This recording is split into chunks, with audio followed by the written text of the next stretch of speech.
A peculiar, almost unnatural quiet often settled over the Vance farm in Culpeper County, Virginia, especially during the long, humid summers of the 1850s. It was a silence that seemed to absorb the chirping of crickets and the rustle of the wind through the tall corn, a stillness too profound for a household rumored to be teeming with children. For years, whispers had circulated through the dusty roads and general stores of the county seat. Questions had festered in the minds of neighbors, but no one dared to truly look beneath the surface of Harlan Vance's devout and prosperous facade. Until one sweltering August afternoon, when a traveling preacher invited for a simple meal heard something that would unravel a truth far more disturbing than any local gossip, a truth that had been buried, quite literally, for years. Before we continue with the story of the Vance family, if you find yourself drawn to tales of history's hidden horrors and the unsettling truths that lie beneath the surface of everyday life, please consider subscribing to Liturgy of Fear. Your support helps us unearth more stories like this one.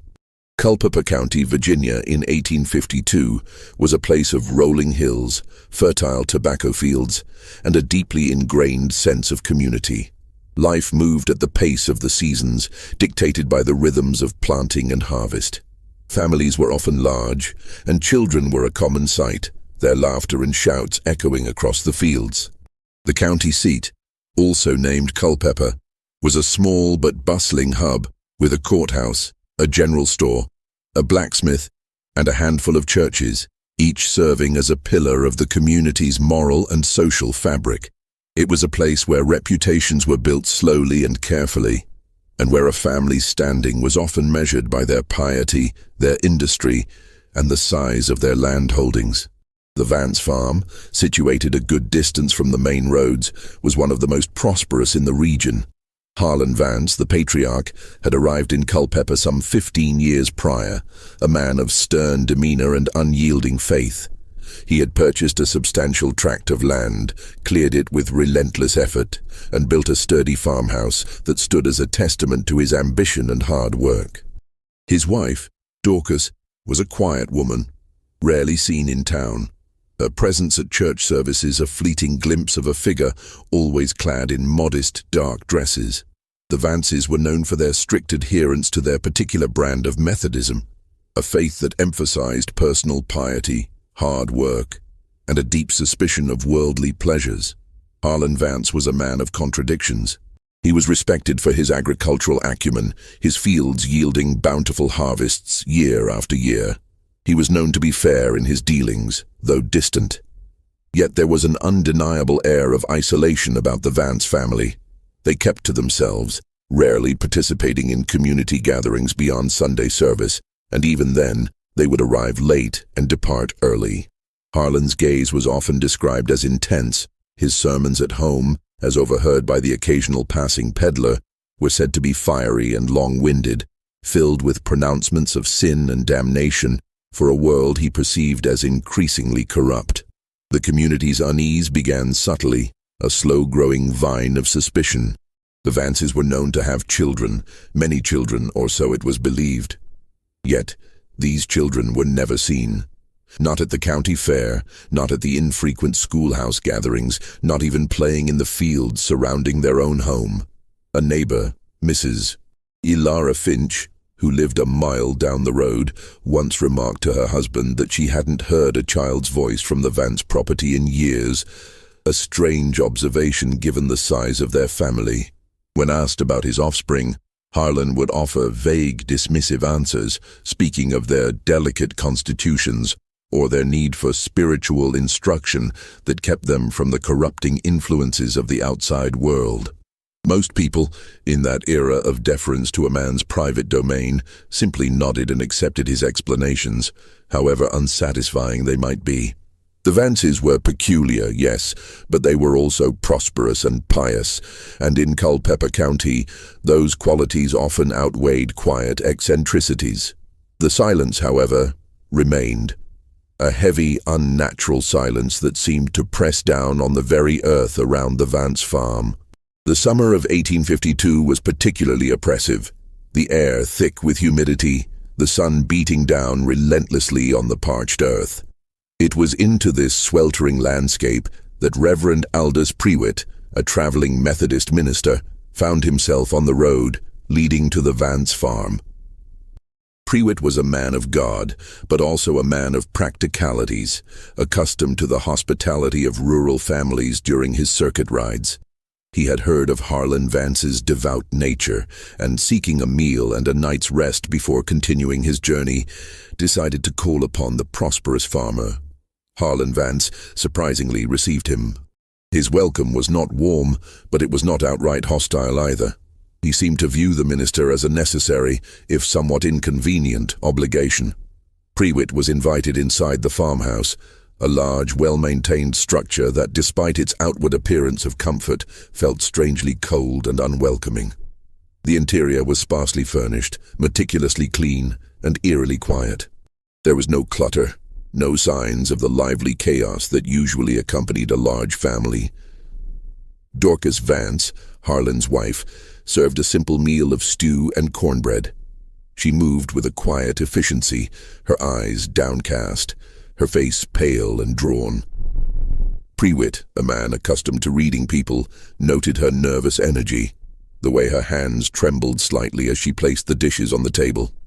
He tried to engage her in conversation, asking about her day, about the children, but her responses were monosyllabic, her gaze darting nervously towards her husband, who sat at the head of the table, observing them both with an unblinking intensity. As the meal progressed, a strange sound began to emanate from beneath the floorboards.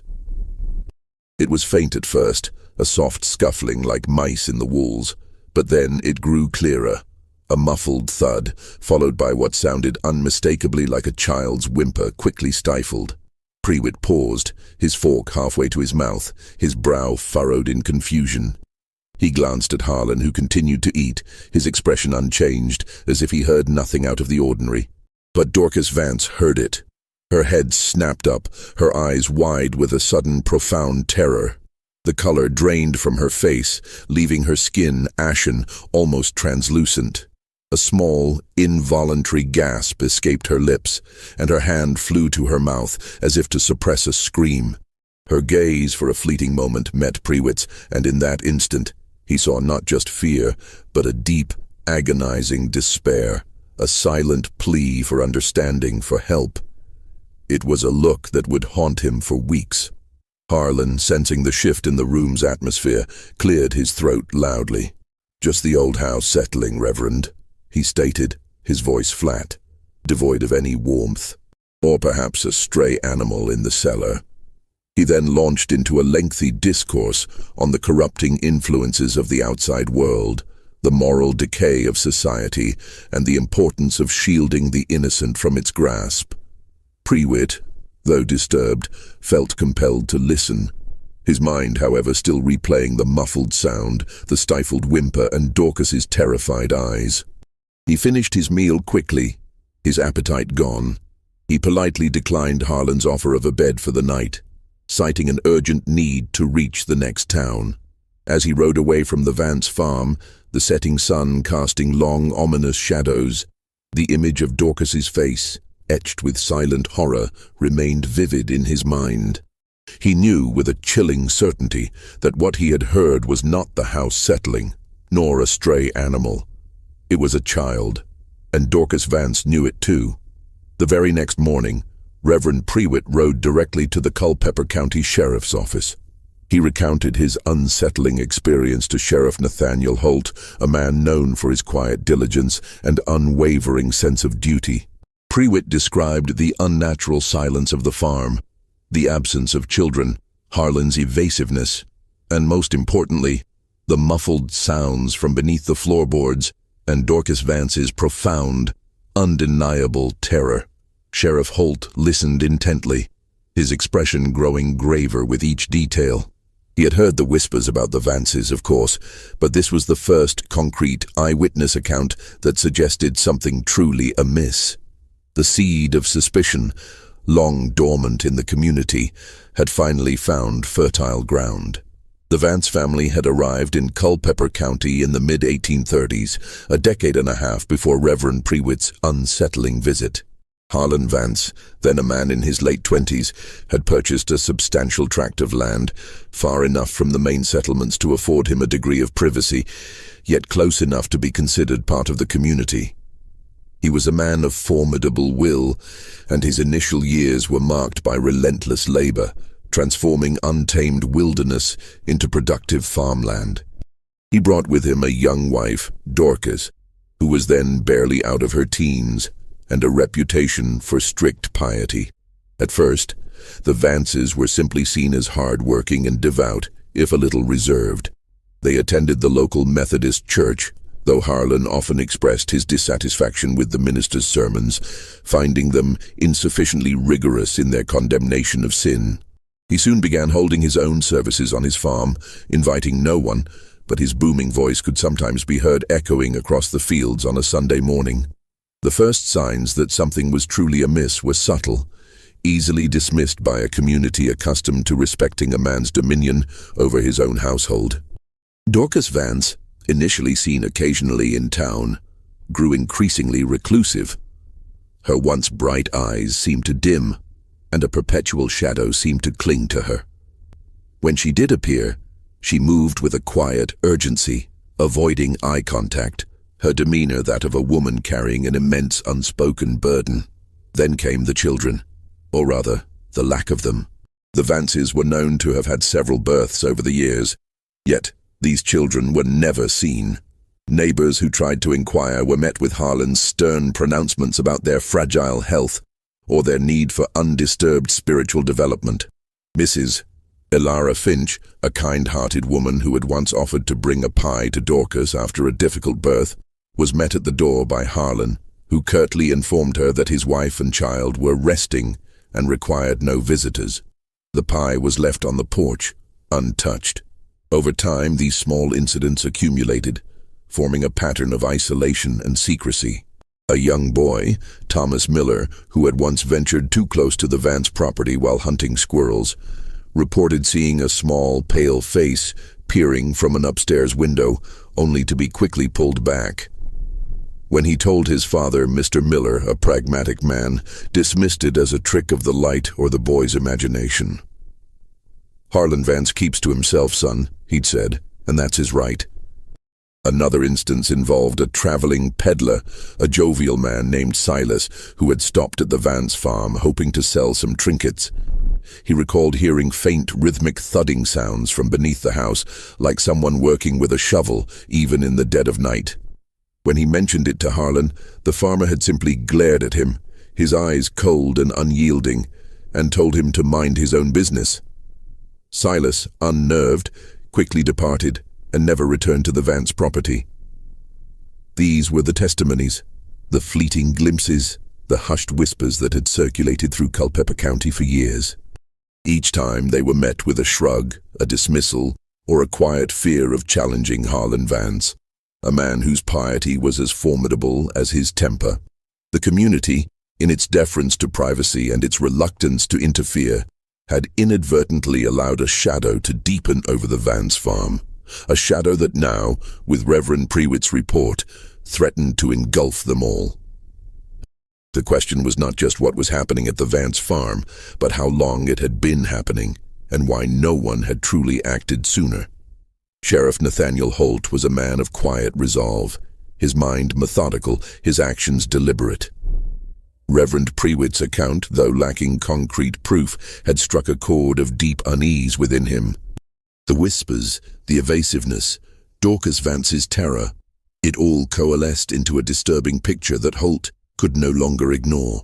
He knew that confronting Harlan Vance without proper cause would be met with fierce resistance, and potentially a legal battle that would drain county resources and public trust. He needed more than a preacher's intuition, he needed facts. Holt began his investigation discreetly. He started by reviewing county records. The Vance property was extensive, its tax assessments always paid promptly. Birth records for the county were less precise in those days, but he found entries for several Vance children over the years. However, there were no records of their schooling, No baptisms beyond the first few, and certainly no deaths recorded. It was as if they had simply ceased to exist after their birth. This discrepancy gnawed at Holt. His next step was to speak with neighbors, but with a more pointed approach than casual gossip. He visited Mrs. Elara Finch again, who, emboldened by the sheriff's official inquiry, recounted her observations about the unnatural silence and Dorcas's withdrawn nature. He spoke to Thomas Miller's father, who, after some prodding, admitted that his son's story about the face in the window had always bothered him. Each conversation, though yielding no direct evidence, reinforced the pervasive sense of something deeply wrong. Holt then expanded his search, looking beyond Culpeper County. He began to examine records from neighboring counties, specifically looking for reports of missing children, particularly those from families who might have been transient or less connected to their communities. It was a long, arduous task, sifting through handwritten ledgers and faded newspaper notices. The sheer number of missing persons reports, even for children, was disheartening, a testament to the harsh realities of the era. It was during this painstaking process that he encountered Agnes Bellamy. Agnes was a woman from a small, struggling farmstead in an adjacent county, her face etched with years of worry and grief. She had been trying to find her son, Samuel, for 3 years. Samuel, then 7 years old, had vanished from their farm one afternoon while playing near the woods. The local sheriff had conducted a search, but Samuel had simply disappeared without a trace. Agnes, however, refused to give up. She had heard rumors of a prosperous farmer in Culpeper who sometimes hired young boys for odd jobs, paying them well, but always insisting on absolute discretion. She had never been able to pinpoint the farm, nor had she dared to venture far from her own meager home. Holt listened to Agnes's story, a cold dread settling in his stomach. The description of the prosperous farmer who sought discretion, combined with the Vance family's reclusiveness and the missing children from their own household, began to form a chilling hypothesis. He showed Agnes a rough sketch of Harlan Vance, drawn from memory by a local merchant. Agnes's eyes widened, and a faint tremor ran through her. "That's him," she whispered, her voice barely audible. "That's the man I heard about." The pieces were beginning to fit, forming a mosaic of suspicion that was far more sinister than mere eccentricity. Holt knew he could no longer delay. He had enough circumstantial evidence, enough unsettling testimonies, and now a grieving mother's desperate identification to warrant a more direct approach. He would need a court order, a legal mandate to search the Vance property. He knew Harlan Vance would fight him every step of the way, but Sheriff Holt was a man who understood that sometimes the law had to push past the boundaries of polite society to uncover the truth. If you're finding this story as gripping as we are, please take a moment to like this video and share it with someone who appreciates a truly unsettling historical mystery. Your engagement helps us bring these forgotten tales to light. The air in Culpeper County grew heavy, not just with the oppressive August heat, but with a palpable sense of anticipation. News of Sheriff Holt's investigation, though kept as quiet as possible, had begun to filter through the community. The whispers about the Vances intensified, no longer just idle gossip, but tinged with a growing fear. Sheriff Holt, armed with a carefully worded court order signed by Judge Elias Thorne, rode out to the Vance farm a week after his meeting with Agnes Bellamy. He did not go alone. He brought with him 2 deputies, young men named Thomas and Caleb, both seasoned enough to handle a potentially volatile situation. The sun beat down mercilessly, shimmering off the dusty road, and the only sound was the rhythmic creak of the wagon wheels and the distant buzz of cicadas. As they approached the farm, the familiar, unnatural silence descended upon them. The fields were meticulously tended. The farmhouse stood stark and imposing against the sky. There was no sign of life, no children playing, no farmhands working in the midday sun. It was as if the entire property held its breath. Harlan Vance met them at the front door, his face a mask of cold fury. He was a formidable figure, tall and broad-shouldered, his eyes narrowed into slits of suspicion. "Sheriff Holt," he boomed, his voice resonating with indignation. "To what do I owe this unwarranted intrusion?" Holt, maintaining a calm demeanor, presented the court order. "Mr. Vance, I have reason to believe there are matters on this property that require investigation. This warrant grants me permission to search your premises." Harlan snatched the paper, his eyes scanning the document, his jaw clenching. "This is an outrage, a slanderous attack on a God-fearing man. My home is my sanctuary, my family my private concern." He began to rail against the meddling of the state and the corruption of worldly authorities, his voice rising in volume and intensity. As Harlan's tirade continued, Dorcas Vance appeared in the doorway behind him. She was even paler than Reverend Prewitt had described, her eyes wide and hollow, fixed on the sheriff with a mixture of terror and a strange, desperate hope. She clutched a worn apron to her chest, her knuckles white. "Harlan," she whispered, her voice barely audible. "Please." Harlan ignored her, his focus entirely on Holt. "You will find nothing here, Sheriff. Nothing but a family living in accordance with God's will." Holt, however, noticed Dorcas. He saw the tremor in her hands, the way her gaze flickered towards the ground beneath their feet. He saw the silent plea in her eyes, a plea that seemed to confirm every suspicion he had harbored. "Mr. Vance," Holt said, cutting through Harlan's bluster, "I am here to ensure the welfare of all individuals on this property. I must insist on a full search." Harlan took a step forward, his face contorted in a snarl. "You will not set foot in my house without my express permission, Sheriff." It was at this moment that Dorcas Vance's composure finally shattered. A low, guttural sob escaped her lips, and she crumpled to the floor, her body shaking uncontrollably. "No, Harlan, please," she wailed, her voice raw with anguish. "No more. They'll find them. They'll find them all." Her words hung in the air, a chilling confirmation of the community's darkest fears.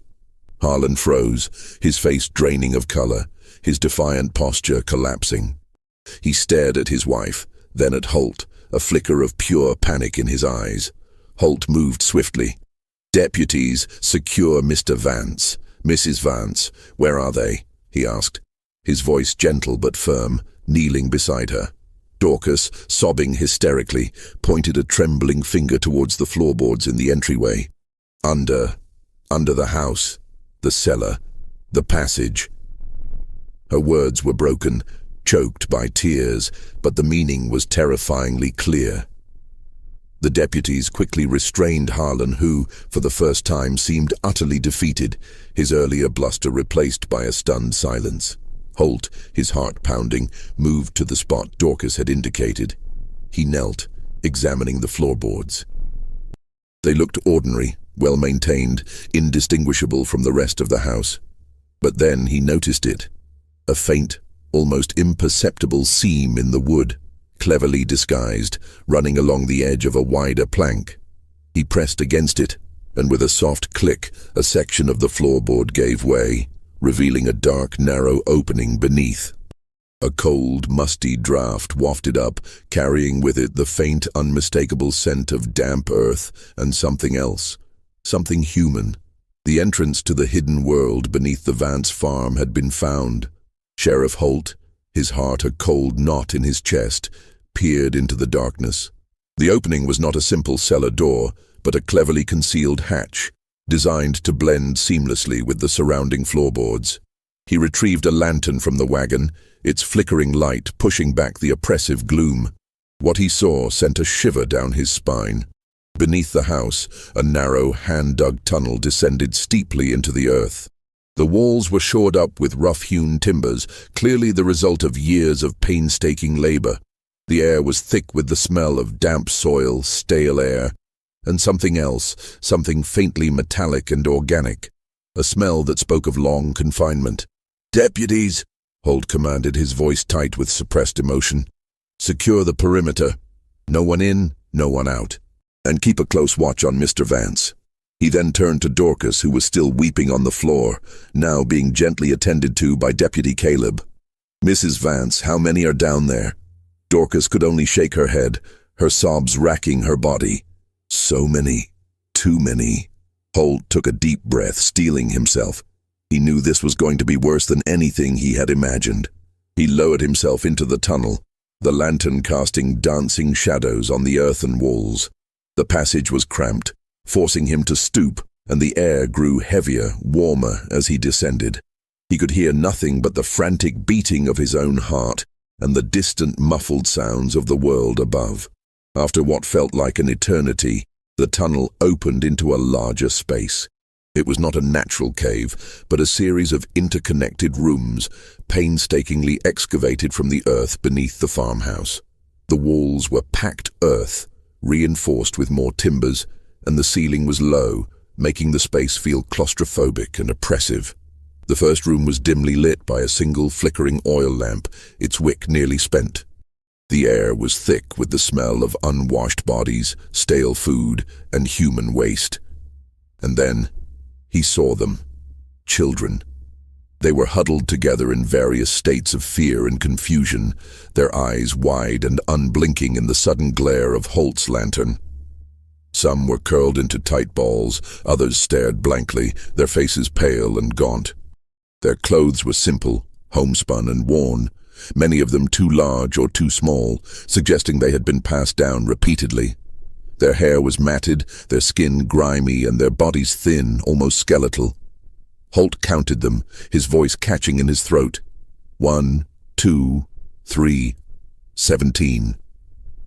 17 children, ranging in age from what appeared to be 4 or 5 years old up to a boy who looked to be 16 or 17. They were silent, utterly silent, not a single cry or whimper among them, only the soft, ragged sound of their breathing. It was the silence that was perhaps the most terrifying, a silence born not of peace, but of profound, ingrained fear. He moved slowly through the underground labyrinth, his lantern illuminating the grim reality of their existence. The rooms were crude but functional. There were makeshift beds, straw mattresses laid directly on the earthen floor, covered with thin, threadbare blankets. A small crude table and a few stools occupied one corner, and in another a bucket served as a latrine. There were no toys, no books, no signs of childhood joy or learning. Only the bare necessities for survival, and even those were meager. In one corner, he found a small, carefully constructed ventilation shaft leading up towards the surface, cleverly disguised among the roots of an old oak tree outside. This was how they breathed, how the air, however stale, circulated. This was how Harlan Vance had kept his secret for so long.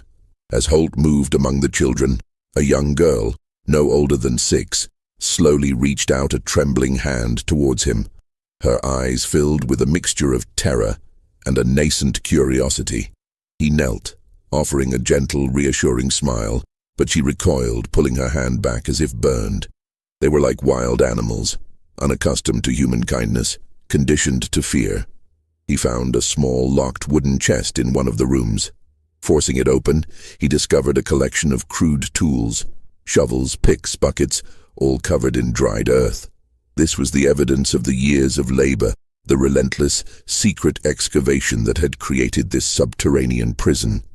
Holt emerged from the underground chambers hours later, his face grim, his uniform covered in dust and grime. The deputies had managed to calm Dorcas Vance, who was now sitting on the porch, wrapped in a blanket, staring blankly ahead. Harlan Vance was secured in the wagon, his head bowed, his earlier defiance completely gone, replaced by a chilling, almost serene resignation. 17 children, Holt announced to his deputies, his voice hoarse. 17, some of them. They look like Vance's, others, I don't know.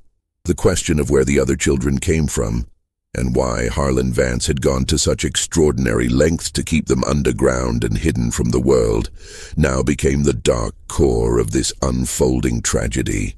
The answer, when it finally came, would disturb an entire county and send reverberations through the Virginia legislature itself. For those who appreciate the meticulous reconstruction of historical events and the chilling implications of human nature, consider becoming a patron of Liturgy of Fear. Your support allows us to delve deeper into these forgotten archives and bring you more untold stories.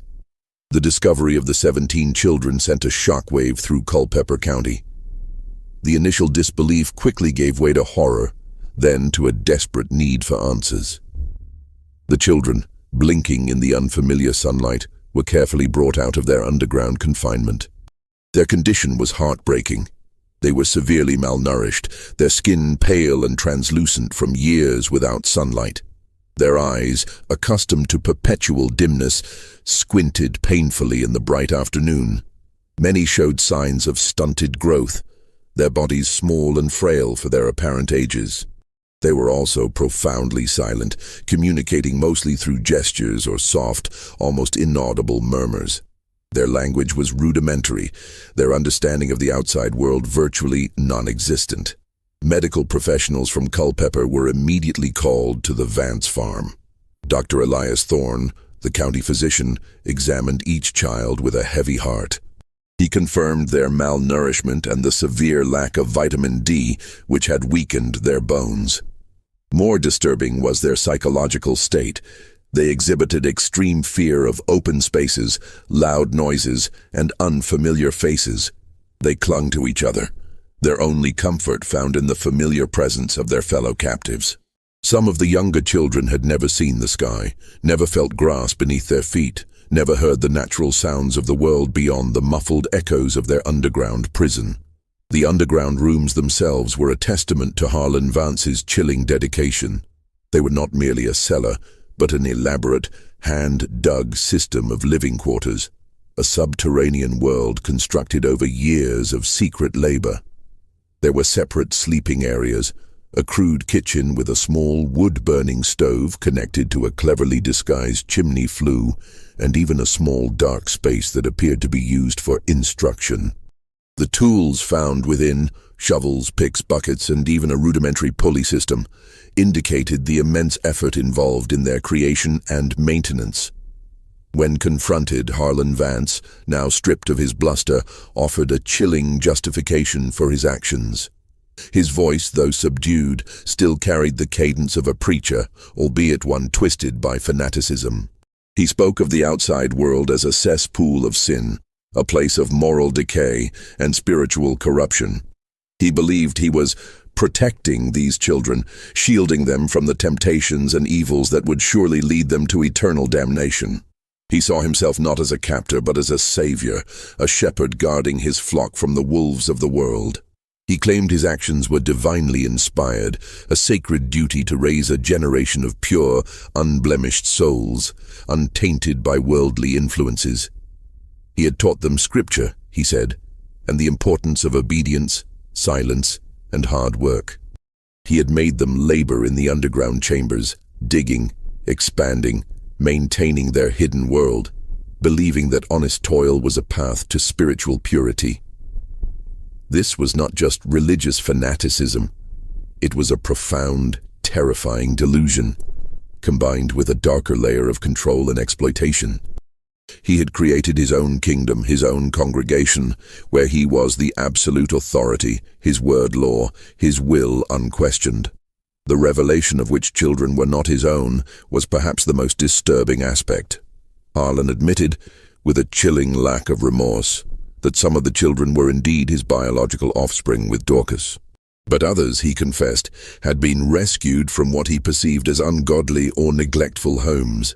He had over the years sought out families in distress, often those with many children and few resources, offering to take in a child, promising them a better life, a spiritual upbringing. He had preyed on the vulnerable, on parents desperate enough to believe his promises, or perhaps too afraid to question his motives. Agnes Bellamy's son, Samuel, was among them. He was now 10 years old, a ghost of the vibrant boy she remembered, his eyes hollow, his spirit seemingly broken. There were other children too, whose origins were slowly pieced together through painstaking investigation. Some were indeed from struggling families in neighboring counties, their disappearances previously attributed to runaway attempts or unfortunate accidents. Others were children of farmhands who had briefly worked for Vance, only to have their offspring vanish after a few weeks. Harlan had systematically, meticulously, and secretly acquired these children, bringing them into his underground world, severing their ties to their past, and reshaping them into his silent, captive flock. The climax of the discovery was not just the physical unearthing of the children, but the horrifying realization of the depth of Harlan Vance's delusion, the calculated cruelty beneath his pious facade, and the sheer audacity of his years-long deception.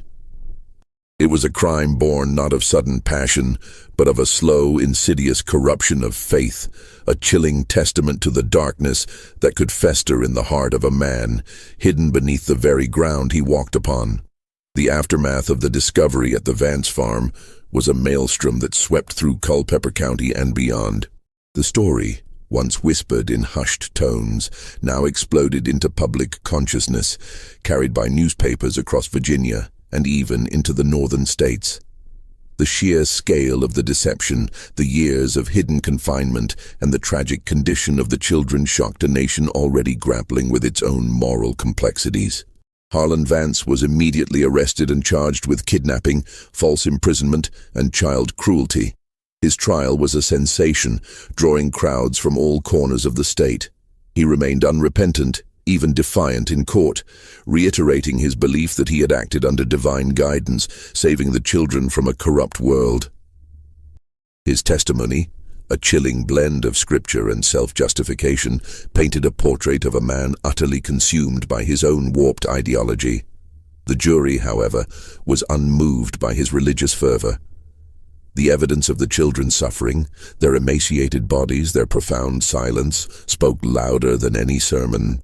Harlan Vance was found guilty on all counts and sentenced to life imprisonment in the state penitentiary, a fate considered lenient by many who called for the gallows. He died in prison some years later, still convinced of his own righteousness. Dorcas Vance, his wife, was a more complex figure. She was also arrested, but her role was seen differently. Her testimony, delivered in a fragile, broken voice, revealed years of terror and coercion. She had been a prisoner herself, trapped by her husband's iron will and his escalating madness. She had been forced to assist in the care of the children, to prepare their meager meals, to maintain their hidden world, all while living under the constant threat of Harlan's wrath. The court, recognizing her own suffering and her clear mental distress, showed leniency. She was committed to a state asylum for a period of recovery and observation, eventually released into the care of distant relatives, a woman forever haunted by the horrors she had witnessed and been forced to endure. The children's fates were varied and often heartbreaking. The Vance biological children, those who could be identified, were placed with relatives or in orphanages.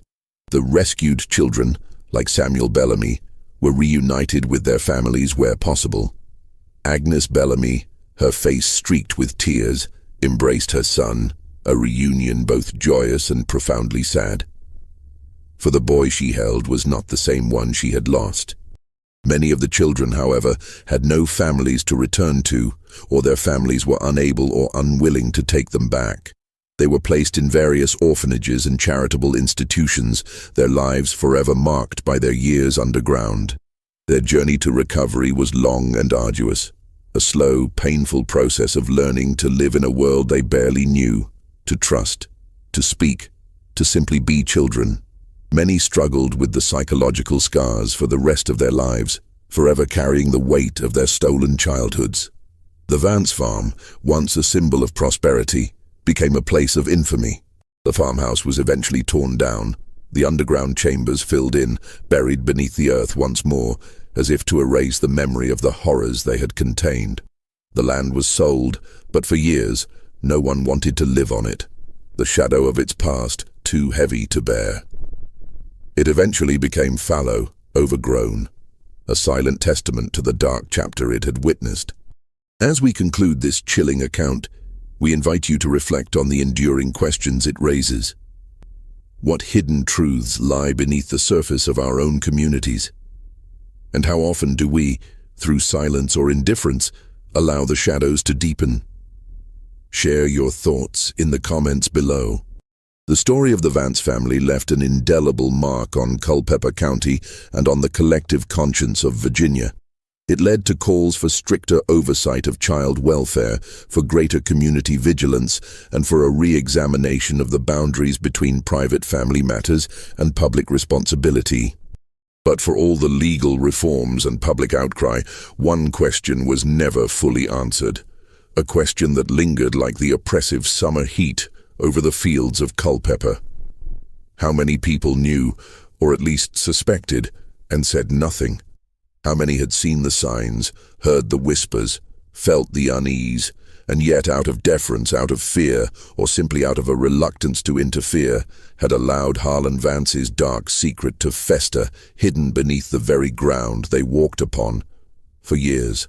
It was a question that haunted the county, a silent accusation against a community that had, perhaps unwittingly, allowed a profound evil to flourish in its midst.